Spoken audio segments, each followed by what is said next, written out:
Smart Ahmednagar news.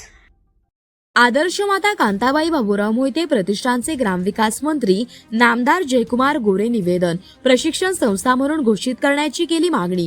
संपूर्ण महाराष्ट्र राज्यामध्ये सामाजिक कार्यात सक्रिय असणारी संस्था आदर्श माता कांताबाई बाबूराव मोहिते प्रतिष्ठान पाडळी केसे या संस्थेच्या वतीने प्रशिक्षण संस्था म्हणून घोषित करण्याबाबतचे निवेदन महाराष्ट्र राज्याचे ग्रामविकास मंत्री जयकुमार गोरे यांना दिले आहे।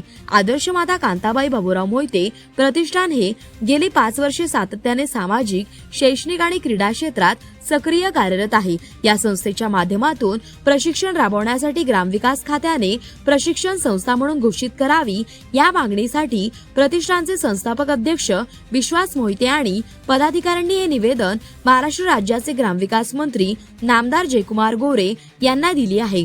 यावेळी प्रतिष्ठानच्या उपाध्यक्ष सौ संगीता भैरू मोहिते, भारतीय जनता पार्टी IT सेलचे पदाधिकारी मुकुंद गोळे, युवा कार्यकर्ते सुनील पाटील, पाडळी केसे ग्रामपंचायत सदस्य आनंदा बडेकर, अनिल बडेकर, संपतराव मोहितेसह पदाधिकारी कार्यकर्ते उपस्थित होते।